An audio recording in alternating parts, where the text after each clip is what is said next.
And welcome to another edition of Two Steps Ahead Podcast. Two Steps Ahead Podcast encouraging you to take your passion, make it happen, and let yourself be great. I'm Son Edom. Glad to have you along here on another edition of the show. And we're going to be talking about a few things. We're going to start off talking about our weekend, Memorial Day yesterday, and a few things coming up. But first, just want to let you know that you can listen to us the different places you can find us. First off, if you subscribe to our YouTube channel and our SoundCloud channel, you can subscribe, and when a new episode is posted, then you get notified, so that way you never miss an episode. On SoundCloud, you can actually download and take the episode with you. If you'd like to listen on demand, you have a favorite podcast platform. Maybe it's Spotify, Apple Podcasts, Google Podcasts, Pandora, whatever it is. You can just search for us, and we're on every major podcast platform, TWO, Two Steps Ahead Podcast. You can also follow us on Instagram at TWO, Two Steps Ahead Podcast, and on IGTV, we put the episodes up, the video episodes up there as well. So we're pretty much anywhere and everywhere. And then also on Radio Warp, W-A-R-P, radiowarp.com, Mondays and Wednesdays, 11 a.m. and 8 p.m. Pacific time on demand. And then also we do live shows Tuesday nights, and as of now, it's 10 p.m. Pacific time, although that could be changing in the near future. So did you enjoy your long weekend? I was able to get out to one of my favorite spots, the beach. And I'm sitting there thinking about the weekend, Memorial Day. Memorial Day is set aside where we remember those brave men and women that sacrificed, gave the ultimate price, their life, so that we can be free today. And I was sitting there on the beach wondering just how many people were actually remembering or taking a moment to think about those brave men and women that gave their life so that we can be free. I know during Major League Baseball at 3 o'clock local time, so whatever time zone you were in, at 3 o'clock or the closest to that, they took a moment and paused and reflected, and that was a nice touch.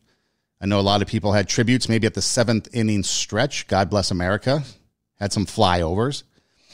But I often wonder, do we really remember? I mean, think of the sacrifice that people made. Think of the things that they gave up. I've got a speech I want to play from Ronald Reagan coming up in a moment that I think really kind of brings it all home for us. But I want to start off by talking about Memorial Day with this. So my father was a lieutenant in the U.S. Army. He went to Vietnam. He was there, I believe, December 67 to September 68. He was awarded a Silver Star on Valentine's Day, or at least he was awarded a Silver Star for bravery for his actions on Valentine's Day, February 14th. 1968. And maybe that's a blessing to be able to have a father who was in the military. My grandfather was at Pearl Harbor. And so I've got kind of a military history in my family. And through the years, I've been able to listen to my father tell stories about Vietnam, about the things that they went through, kind of their experiences. But the three biggest names that keep recurring over and over are the three men that he lost. Now, he talks about the soldiers that survived as well. But here, it's been how many years now? Many, many years later since he left Vietnam. And the three names, Bruce Dent, Thomas Loback, Charles Rehberger, they were the only three men that he lost while he was over there, that were under his control, under his command, so to speak. And he talks about them, and every year he writes something. There'll be several times throughout the year that he'll write something on his social media, and he's involved in a lot of different social media groups when it comes to his military background and groups that might be similar to his experience over there, whether it be the platoon, whether it be the military, maybe be the 5th Infantry, whatever it is. And so sometimes he'll write some things, but every year he writes something on Memorial Day, and a lot of times he remembers.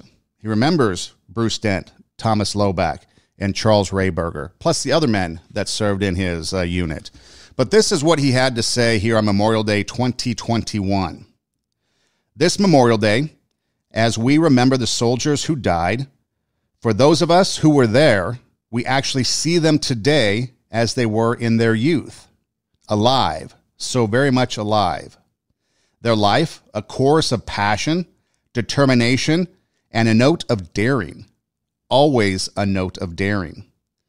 They were the outpost, the listening post, the tripwire, the point man in defense of this country. Today, the cemetery has something important to say. Death is making a very clear statement.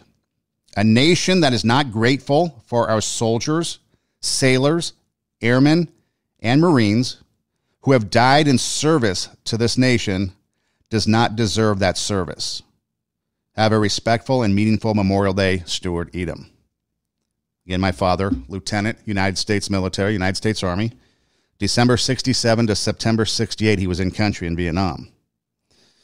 And I guess when I look back at over the years, especially my grandmother, my father's mother, I remember a speech given by my cousin when my grandmother passed away about how proud she would be at these military parades and how she would wear her best pearls to go out and greet the soldiers as they went down the parade and saying how proud she was of them. And I think we've lost that. I think we've kind of lost that in this country. Not everybody, but I think collectively. Every year there is a big bike rally. I know 2019 was supposed to be the last year for this big DC bike rally to honor the fallen soldiers. I think they tried to do it here in 2021, but I don't think it was well received by this administration. And then, of course, our vice president tweets out, have a nice long weekend, and got a lot of blowback and pushback for that, rightfully so. But I think that's where we've come in this country. We've lost that respect. We've lost the memory of those people that gave their lives for us so that we can have the freedoms we have today. I mean, think back over the last year of everything that went on. You think back to the protests, the rioting, the looting.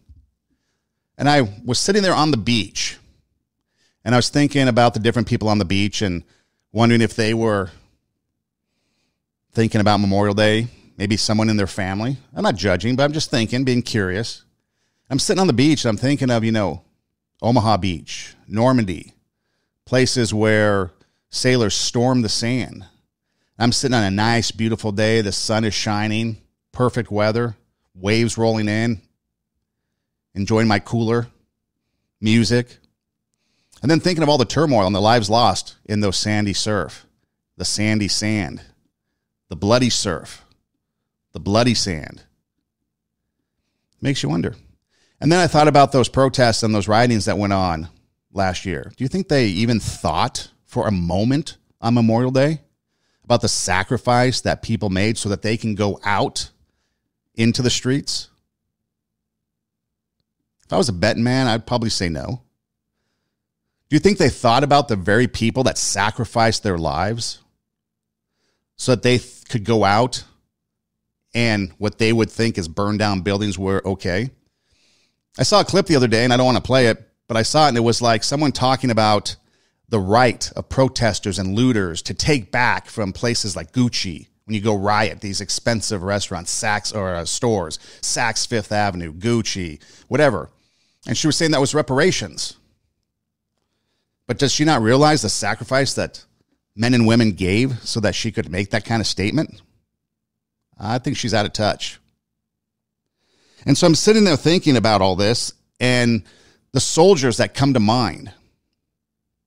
And you think about the selfless acts, terms such as service, dedication, sacrifice, honor, selfless, and brotherhood/sisterhood, that camaraderie,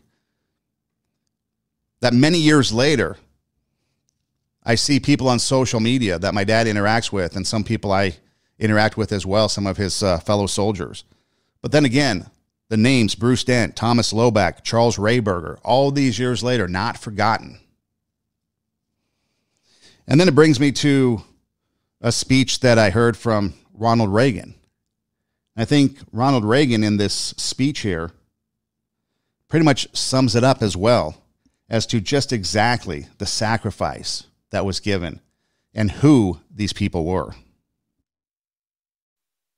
Some time back, I received in the name of our country the bodies of 4 Marines who had died while on active duty. I said then that there is a special sadness that accompanies the death of a serviceman, for we're never quite good enough to them. Not really, we can't be, because what they gave us is beyond our powers to repay. And so when a serviceman dies, it's a tear in the fabric, a break in the whole, and all we can do is remember. It is, in a way, an odd thing to honor those who died in defense of our country, in defense of us, in wars far away. The imagination plays a trick. We see these soldiers in our mind as old and wise. We see them as something like the founding fathers, grave and gray-haired.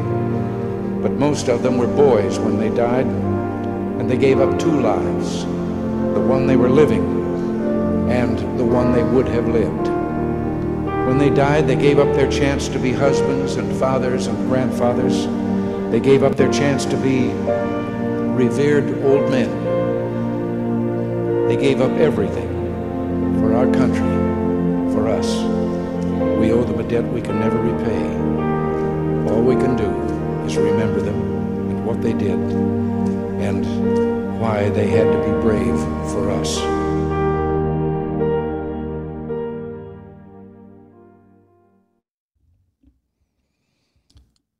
They were brave, as Reagan says. They were boys, losing two lives, the lives they were living and the lives that they could have gone on to live. They've lost the opportunity to be revered as old, reverent men. Ever talk to an old veteran? Something a little different about them. They talk about their experiences in the military, especially those prior to Vietnam, with honor, with dignity, with pride. They're proud of what they've done. Then Vietnam comes along and lo and behold, politics gets involved. Starts to divide. Starts to tear things up. We start looking at soldiers as something less than what they are. We start looking at soldiers who sacrificed, who left to go fight so that we wouldn't have to. We look at them as if they did something wrong. Think about most recently, the wars in the Middle East, the sacrifices that were made because of that. And yet we quickly kind of scoot it under the carpet, sweep it under the rug. We give them a day, and we call it a long weekend. We break out the barbecues, the booze, the bratwursts. We hit the beach, watch some baseball. And that's fine. But like Ronald Reagan said, all we have to do, the only thing we can do, is remember. Did we? There are many pictures going around on social media, people remembering soldiers, people remembering Memorial Day. I don't think you really celebrate Memorial Day. I think you observe Memorial Day. I think that's really the key term, but we've turned it into a celebration. But I think we observe Memorial Day.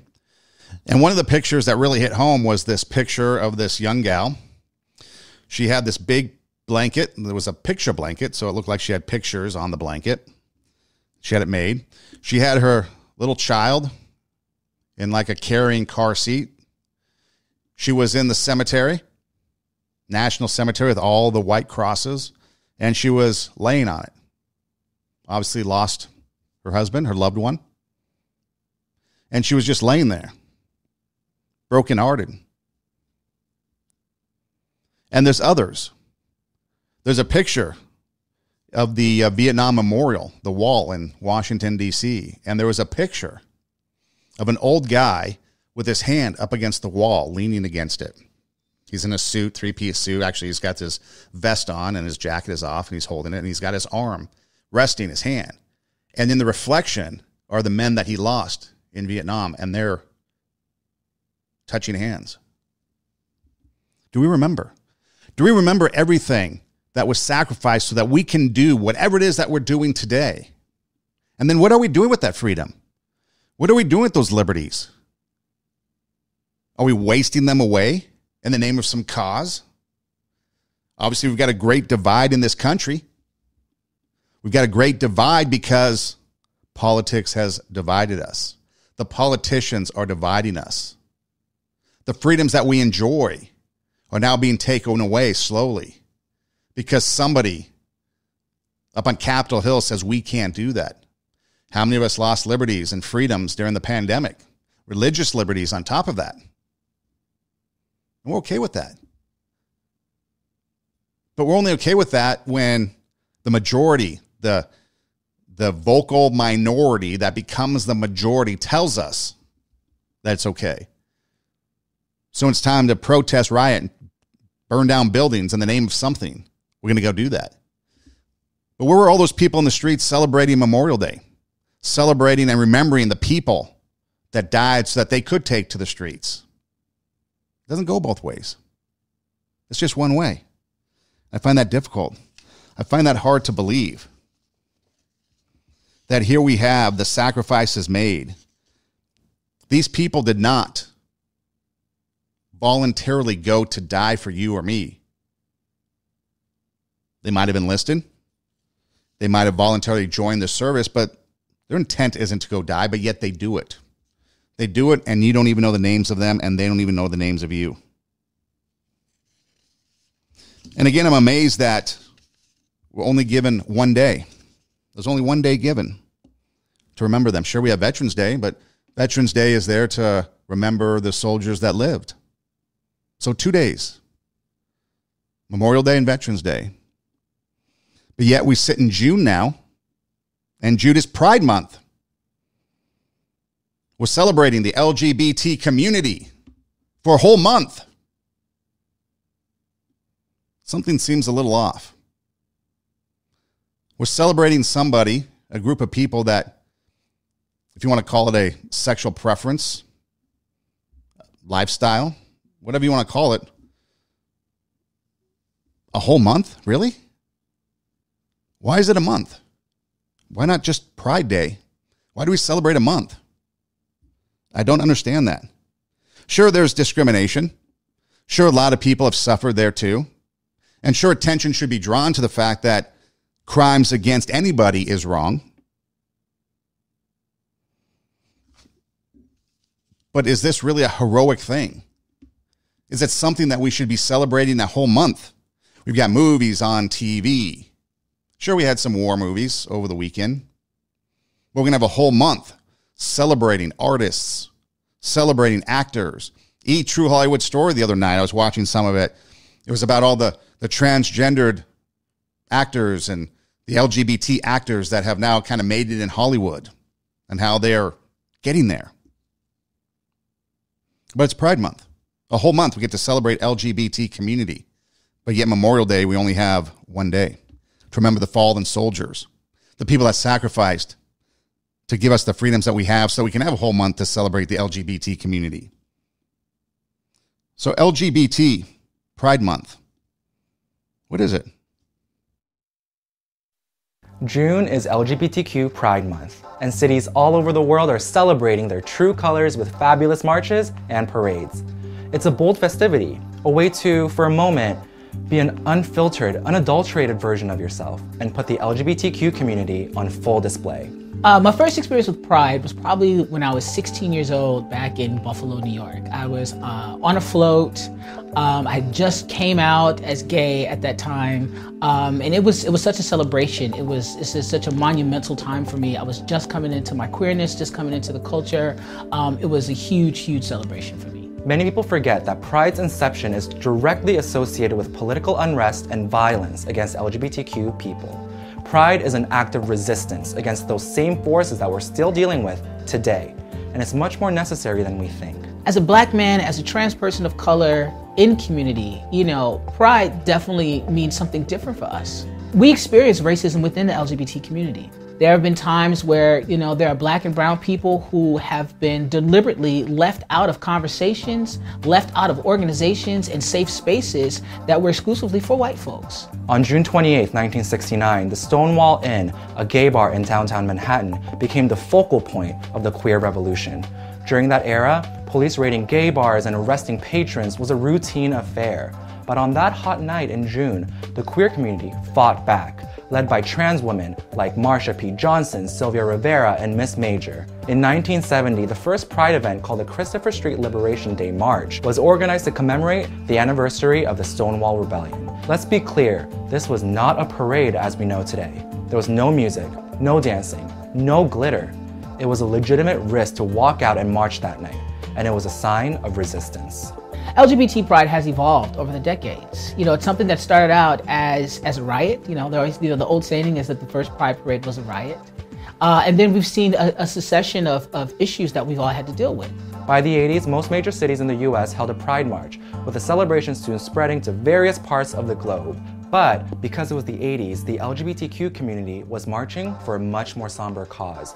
The HIV/AIDS stigma hit the globe in the 80s, and same-sex marriage, in most recent memory, is what strikes us today. Pride marches around the nation are rooted in serious activism, even if they seem like a giant party. Well, they are a giant party, so let's just get that clear. It could be activism, but it's a giant party. So LGBT's activism is a giant party celebrating. BLM is an activist, burning things down, protesters, things like that. So what are we doing? We're coming off the celebration of the memory of soldiers, the observance of soldiers that gave their lives, and now we're going into Pride Month. I have no problem with Pride Month. Be who you want to be. But see, that's the problem. Why are we here in this day and age still having to have these specific celebrations? You have Black History Month. You have Asian Heritage Month. You have Hispanic Heritage Month. You have Pride Month. Why do we have to still pull these things out? Doesn't that keep us segregated? Doesn't that keep us separated? When we get to the point of, or when do we get to the point, I guess is the question, when do we get to the point of, okay, everybody's accepted? Because after all, this is what it's all about. It's all about acceptance. And again, we don't want and we don't encourage any type of violence or discrimination. But at what point is it that acceptance or whatever the agenda might be is completed and now you are just another person? They talk about coming out. Oh, I'm coming out to celebrate. Really? Okay. So you're coming out, but it's not a big deal. I mean, maybe to you it is, and maybe you want everybody to throw a party for you, like a gender reveal party, which brings me to the question, if with the transgender ideology, you've got people that are non-binary, you've got people that are this, you've got people that are that, you've got people that identify not as male nor female. We're doing away with gender. We're doing away with the pronouns. So we've got all this stuff that's gender related that we're doing away with. Why do we still have the LGBT community? Because the LGBT community is based on gender. If you are a lesbian, you have attractions toward people. At least it was attraction toward people of the same sex, you being a woman.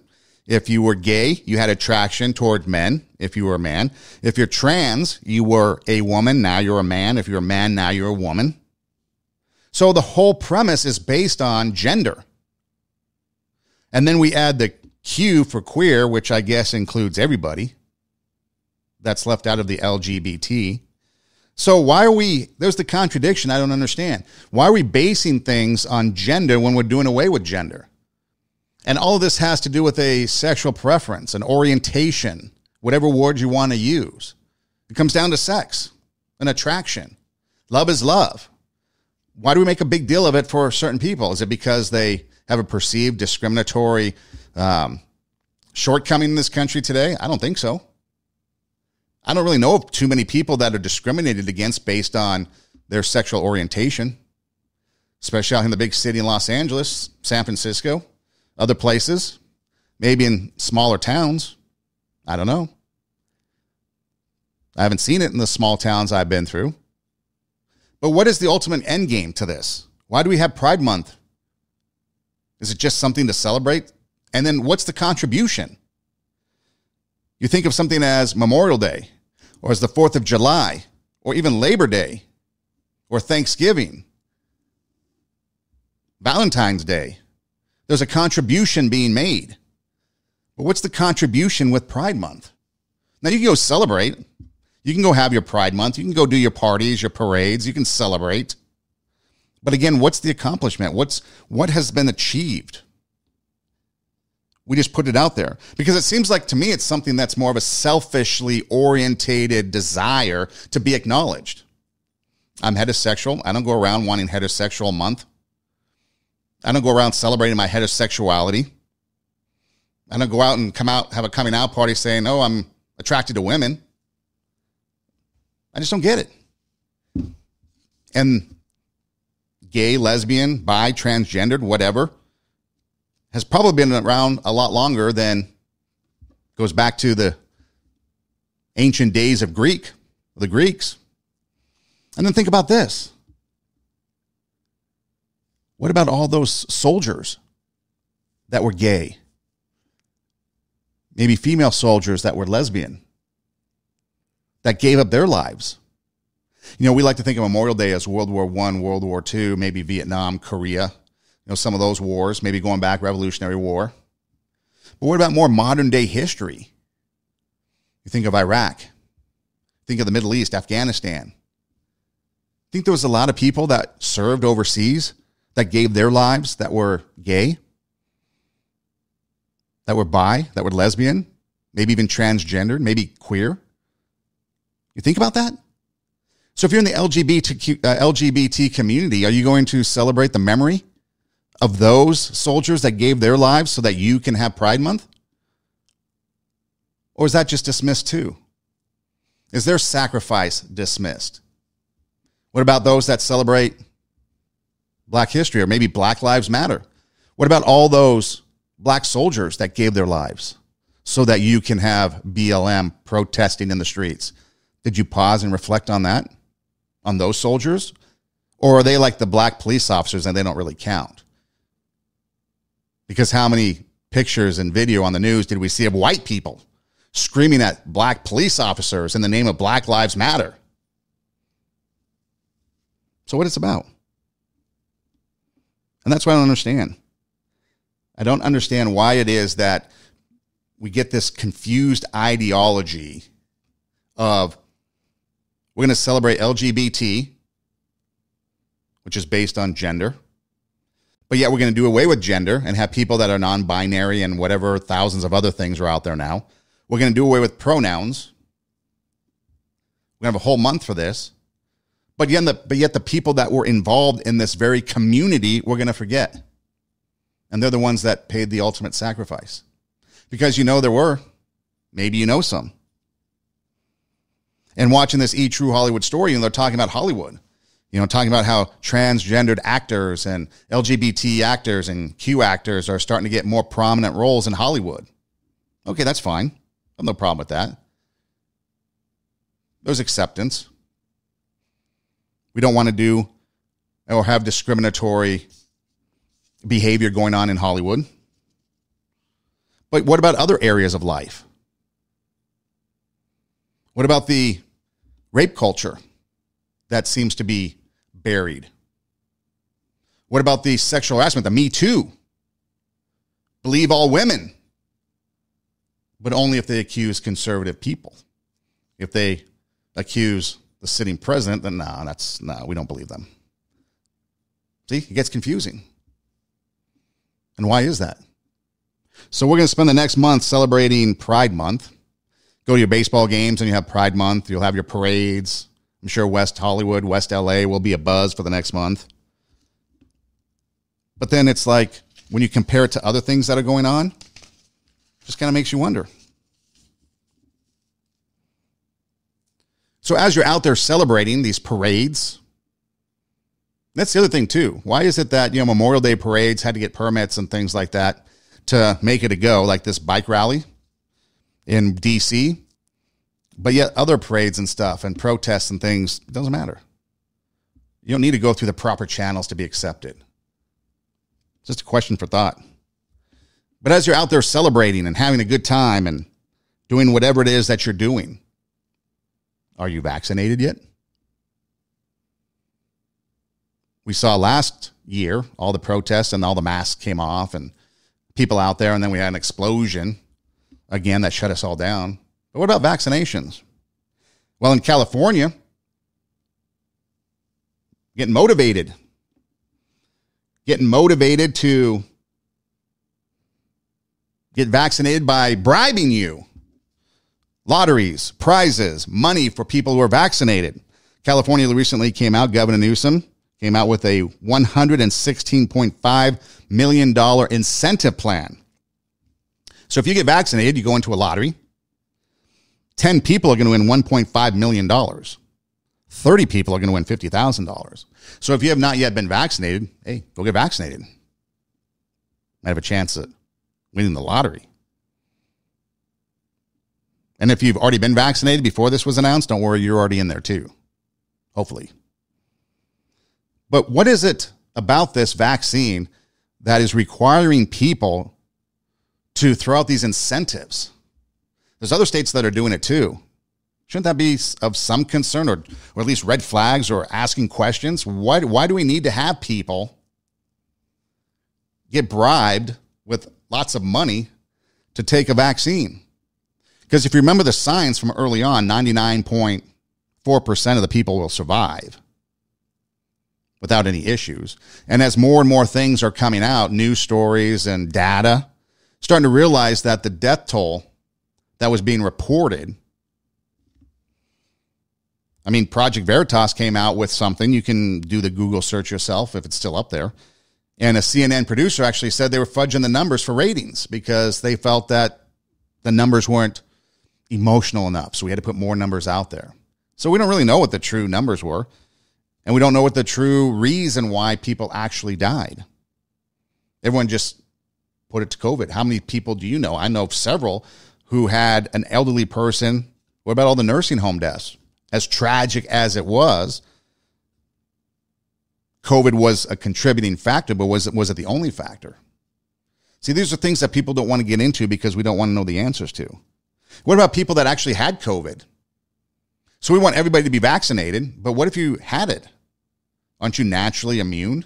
Is there an antibody test that you should go get to see if you're naturally immune if you had it?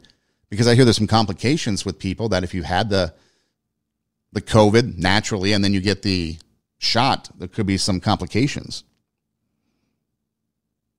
But why are people bribing you to get the shot? I know there was a lot of businesses that would give you like bonus time off, like was it personal time off? Basically vacation hours if you go get the shot. People giving you free food, rides to and from. And it makes you wonder. You're dealing with a vaccine. So supposedly, remember when we first heard about it? Supposedly this was a thing, a virus that just nobody knew about. It came out. A wet market in China, a lab in China, some other place. The U.S. government did it. All these things. So the point was we didn't really know where it came from, right? But now, about a year later, a little bit more, but actually less than a year later when the vaccine first came out, we had a vaccine for something we knew nothing about just a few months ago. It's not FDA approved. FDA gave emergency approval to use it, but it's not FDA approved, so we don't really know what's happening. We don't know. In fact, they're talking about having to have boosters. Here's Dr. Fauci, everyone's favorite medical guy, talking about the need for booster shots. We are planning for the eventuality that we might need to boost people. We don't know whether we will have to do it and when we will have to do it. But it would really be foolish not to plan for the possibility that we might have to boost people. So we might have to boost people. Do we get bribed for boosting? Do we get money for boosting? Can I get $1.5 million for getting a booster shot? So we have a vaccine, not really sure how it's working. But then we've got a booster shot already in the works and several people already talking about it. So that was Dr. Fauci. So here's another doctor talking about boosters being needed. I think we should expect that we may have to boost. and probably have to boost. Again, no decision, but the current thinking is that certainly those who are more vulnerable may have to go first. So again, we got boosting. People getting vaccinated are still having to wear masks. And that's the other thing too. You think about it. Okay, mask versus no mask. We're back to that. So now there's all these incentives for people with vaccinations. Like there's a concert in Florida where if you got vaccinated, you get a $16 ticket. If you're not vaccinated, there's a $1,000 ticket. If you're vaccinated, you don't have to wear a mask. But if you're non-vaccinated, you have to wear a mask, which drives home the question, if the people who are vaccinated are pushing the mask mandate, because obviously if you're a pro-masker, you're a pro-vaxxer. If you're not a fan of the mask, you're probably not a fan of the vaccine. So again, you've got a division, a political divide between two people. The health of the people and the health of society isn't at the forefront of this. It's politics. We've all learned that. And if you can't admit that, then I think you should just probably excuse yourself from the conversation because you're not seeing rationally what's actually going on. Multiple layers to this. There's the health factor, but the political factor is huge in this. So if you're a vaxxer, you're probably a masker. And that means that now you don't have to wear a mask. But yet you want everybody that wasn't vaccinated to have to wear a mask. Why? You're safe. You got the vaccine. If you got the vaccine, you don't need to worry about other people. You're fine. So if you want the vaccine, get it. If you want your loved ones, get it. Now you're all safe. And let it be a choice of the people. Those that want it, get it. Those that don't. Dr. Fauci was asked on May 11th, along with Dr. Marks and Dr. Walensky, I think was her name. They were the head of 3 organizations. And a senator asked them about the people in their organization. Have they been vaccinated, or how many people in their organizations have been vaccinated? Here were their responses. What percentage of the employees in your institute, your center, or your agency of your employees has been vaccinated?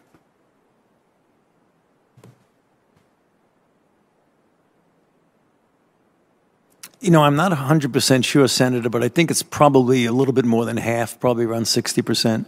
Dr. Marks? I can't tell you the exact number, but it's probably in the same range. Some people vaccinated at our facility and others at outside of the facility. Dr. Walensky? We're encouraging our employees to get vaccinated. We've been doing town halls and education seminars. Our staff have the option to report their vaccination status, but as you understand, the federal government is not requiring it, so we do not know. So they don't know. Fauci throws out a number, 50, maybe 60%, so half. Half don't want it. That's about this country. Then you ask the next guy, Dr. Marks, I don't know, same thing as what he said. I'll take his answer. And then the third gal, Walensky, we did some town hall training and we put it out there. No one knows because there are people out there that don't want it. And if the medical profession is not getting it, that should tell you everything you need to know. Again, if you want it, go get it. If you don't. That's what it should come down to. I know, unfortunately, a couple people that are suffering from severe side effects from the vaccine. I know a lot of people have gotten it and there was no side effects. Although I had COVID and I was fatigued a little bit, lost my sense of taste and smell, and that was pretty much it. No other symptoms. I was okay. I stayed at home. I was away from everybody. Then I went and got tested, went away, and I'm fine. Okay. So I think I'm naturally immune to it because that's what science tells me. But there's a lot of people that have gotten vaccinated, even though they may have had it. And they tell me that they're fine. I know a lot of people that got vaccinated, and yet they had like severe chills. Really, some said it was the worst thing they'd ever experienced, which doesn't surprise me because some people had a very bad experience with COVID naturally. And so the first shot was okay, but the second shot was a doozy. Knocked them out for 3-4 days. Chills, headaches, maybe even some nausea. You know, some of those typical flu type symptoms that you might get if you were hit with the flu very seriously. But unfortunately, I know a few people that have some more severe side effects. Okay, so some severe side effects that are being out there with the blood clots. That was Johnson & Johnson. So you had those blood clot issues. And unfortunately, some people said that they should continue with the Johnson & Johnson vaccine even when they're trying to figure out this clot thing. I think that was pretty unwise.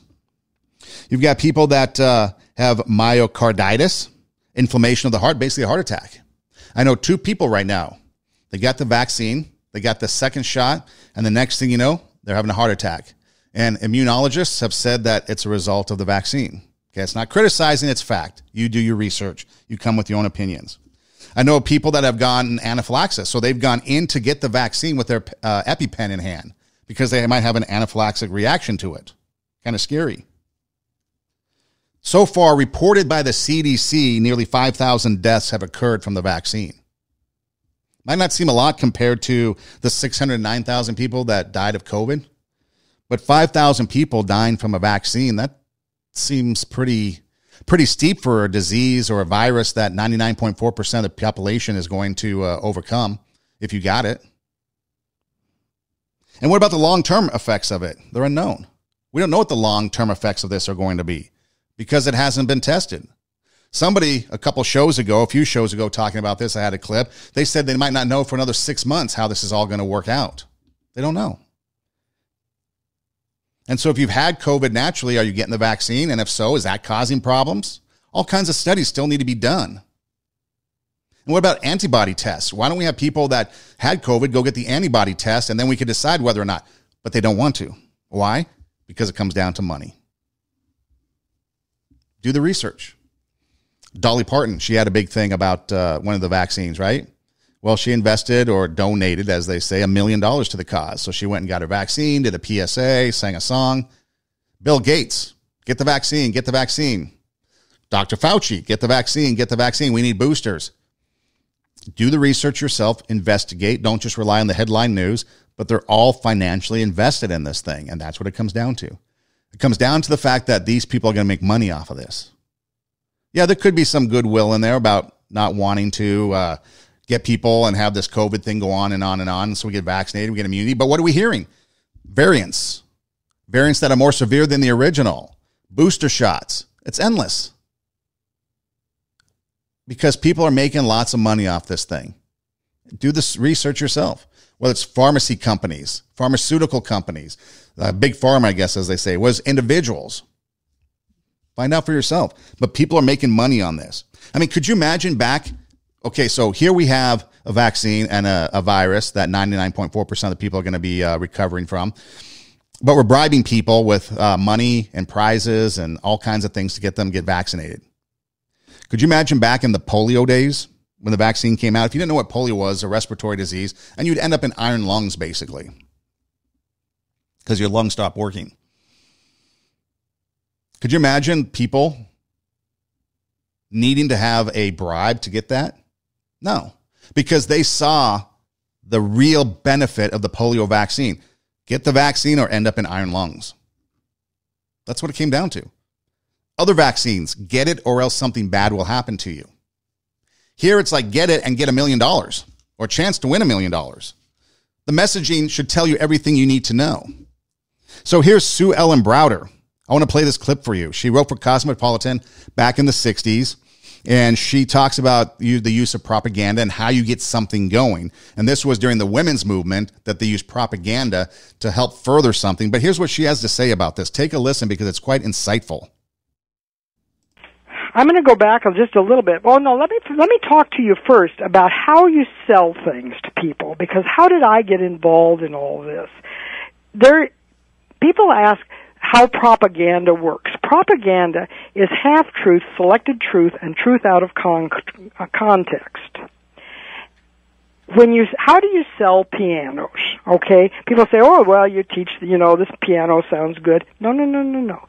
You sell pianos by selling the music room.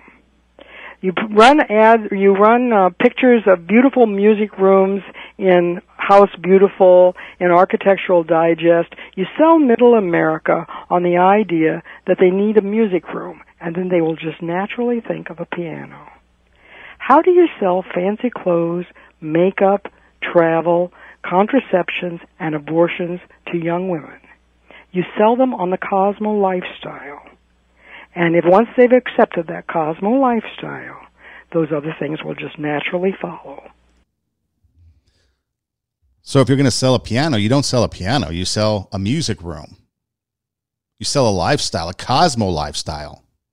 Half-truth, truth taken out of context. How do you sell a vaccine lifestyle? Get your shot, put pictures up on social media. I got vaccinated. Get your shot, have a chance to win $1.5 million, win some money, get some free food, get cheaper tickets, be able to travel, be able to have 4th of July. You sell a lifestyle. You sell the lifestyle that the vaccine will make all your dreams come true. No one's out there selling the vaccine. Hey, take the shot because you can be healthy. Take the shot because, this is going to keep you from getting sick again. I don't see that narrative anywhere. The narrative I hear is all this other stuff. Win money, win prizes, can do this, can do that, can have 4th of July, can hug people, can go to the movies, can go hang out. It's the vaccine lifestyle. Was the Cosmo lifestyle, now it's the vaccine lifestyle, and that's where we're at. And that's what it's come down to. It's come down to people want to make a boatload of money on this. There might be a little bit of science in there to help some people out, but we don't know because the vaccine isn't FDA approved, and we don't really know what the future is going to be like, and they're already talking about boosters, and they're talking about variants. But they're selling the vaccine lifestyle. You get the vaccine, you could be a part of all of this. Join the cool club and get the vaccine. Hey, get the vaccine, otherwise you end up in iron lung, so it's medically necessary. Big difference. They're selling the Cosmo lifestyle when it comes to this vaccine. And a lot of people are suffering from it. Blood clots, blindness, women are having issues. And yet we're pushing it. For what reason? You have to ask the question. Do your own research and find out. And then maybe you too might be able to figure out what's exactly going on. The other thing that's kind of interesting that's been going around as of late is all these UFOs. As if we don't live in a nutty world already. But now all of a sudden the government and a bunch of people are talking about UFOs. So do aliens really exist? Do you think that aliens have ever come to Earth? People say that there's been aliens and they implant, I forget what it's called, but they've made these fields and they've produced something on Earth. I think Area 51 could be possible. It could be real. You know how there's Area 51 and all that kind of stuff. I reckon they've got technology that they're not bringing out yet. Do you think it's technology that came from aliens? Possibly. They could be sharing information and gaining technology from aliens. On YouTube, there seems to be some pretty good evidence about it, but I don't know. You've seen some videos of aliens? Yeah. That look convincing. Kinda, yeah. So the Anunnaki apparently were beings that came down from heaven, according to the old Sumerian text. With the wall paintings and stuff in Sumeria. Okay, so people have been talking about aliens probably going back forever, but Roswell, New Mexico was probably the biggest one, the biggest incident that people refer to as to proof there were aliens. I think it was a project by the U.S. government. It turned out to be, at least this is the latest thing, as after declassified information. Roswell wasn't aliens, and it wasn't a spaceship, but what it was a military experiment, top secret, where they had these big hot air balloons, helium-type balloons with microphones, listening devices that they were going to send over Russia to try to hear sound waves to monitor Russia and their military movements, high-tech for the 1940s. But so do aliens exist. That's the big thing. We see all these people on UFOs on TV, military people confirming UFOs. Okay. Well, UFO is nothing more than an unidentified flying object.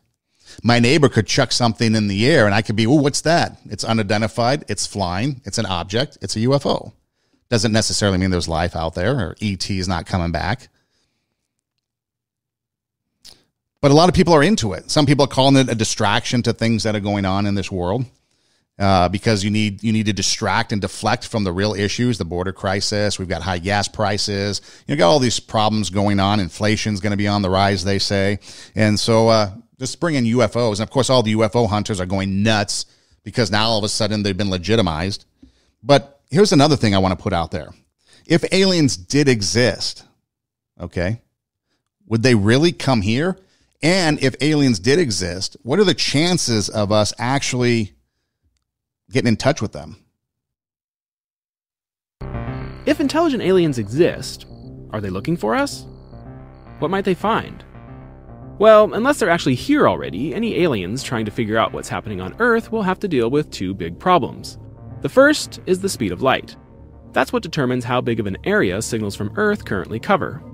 So, for example, we've been transmitting radio waves for around 100 years, which means our radiosphere has a radius of roughly 100 light years. And we've been transmitting TV signals for around 60 years, so our TV sphere is a little smaller. A light year is a huge distance, so our electromagnetic footprint might seem really big, but it's only 300,000ths of 1% of the volume of our galaxy. So unless aliens live on our galactic doorstep, there's just no way for them to have received our signals. But our galactic doorstep is actually pretty big.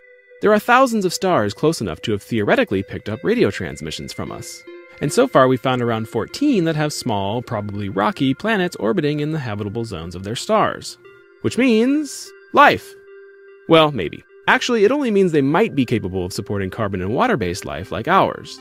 But in any case, the closest potentially habitable planet that we know about is only around 13 light years away. Which means if there are intelligent aliens there and they've figured out how to decode our broadcasts, then they're currently enjoying the hit music and TV of 2002. But probably not. That's where the second problem comes in. Anything we broadcast spreads out as it gets further from Earth. That means a signal starting here, measured in watts, will be roughly 1 trillion times weaker by the time it gets to the moon. By the time it reaches even the nearest potentially habitable planet, that signal will be very, very, very hard to distinguish from noise. There are other ways aliens might know about us, though. They might construct a huge optical lens in space, or even use a black hole or some other really massive object as a gravitational lens. Or they might just do what we do, look at a whole bunch of stars and try to catch them darkening as little planets like ours pass in front. That wouldn't tell them much, but it would tell them there's at least a small, probably rocky planet orbiting in the habitable zone of our star. Which is to say, if aliens do exist, it's a pretty safe bet they know as much about us as we know about them. So there you have it. Do aliens exist? Probably not. At least not in the forms that we think. But here's the question I want to pose. So after all that, they get our signal, they know about us, they come to us. What usually happens? Well, in all the movies, it's bad for us. Think about aliens. We go to space and some alien creature eats us all and impregnates us all and more aliens come out. Or Battle LA. At least we won that fight. Or V, the final battle, the V TV series, when those alligator-type creatures came here. Every instance of alien invasion usually turns out bad for us. 2, why is it that out there is more intelligent life than here? And for a lot of my life, I believe that if there was something, I don't believe there's anything out there, but if it was out there, I always question, why is life more intelligent out there? Well, now, today, I would hope life is more intelligent out there. The way things are here today, not so intelligent. And then my final point would be, if aliens out there were more intelligent, knew about us, why would they want to come here? We've given them no reason. All we're going to do is probably screw up their lives. So there's no point in them coming here. They look at us and they probably be like, we'll go someplace else. We'll go any place else. We'll take the USS Enterprise the other direction for a 5-year voyage. We'll beam other people up, Scotty, not these people, because we give them no reason to. There's no reason for them to come here, right? So as you go through that and you listen to George Norrie, or you remember Art Bell and all the moonbats and all that stuff that went on, and that's fun. Sometimes it's fun. I watched the TV show The X-Files. That was an exciting time. But again, it's just something that might be fun to talk about, but really, is there anything to it? Probably not. But why is it that the government's doing that? It's a question to be asked. I guess the truth is out there. But more than anything, it's probably just a distraction. Because why all of a sudden is everything being legitimized? I know Trump, Obama, a lot of presidents have put things out there that exist. But then, first of all, nothing's ever come of it. There's been no abductions. Do you know anybody missing? I don't. Technology? Well, we don't know about that because it's all government top secret. I know a lot of people talk about Area 51. I know some people could believe in aliens because of religious or spiritual beliefs, or maybe history, right? They were talking about something in history, the Mesopotamia plot of Sermone or something like that. History, but the Mayan calendar told us that the world was going to end, and it didn't. So maybe they misinterpret history. Maybe history is incomplete, so they take facts that really aren't full, and they start to believe in aliens. Don't know. But it is interesting. It's fun to talk about. But in the end, I think that piece right there pretty much, for me, all along, not really believing even further debunks the fact that alien life is out there. And if it is it really? NASA thinks that life is, microbes, and they get excited about that. So good for them. But is it really intelligent life? Probably not. Would they come here? I would hope not. Because would they have to be vaccinated if they came here? Would they have to wear a mask? Then we wouldn't know what they look like. So I think they'd go someplace else if it really came down to it.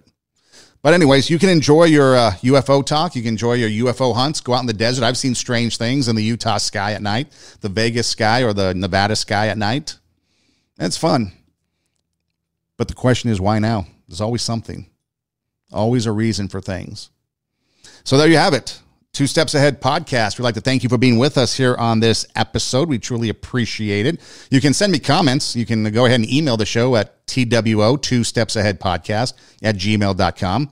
Instagram is TWO. Everything is TWO for 2, not the number, but the spelled out TWO. TWO, 2 Steps Ahead podcast for Instagram. My personal Instagram is Edem Rocks, EIDEM, There's a link in each bio.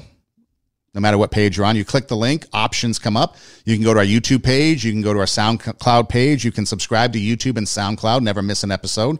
You can watch the shows on IGTV.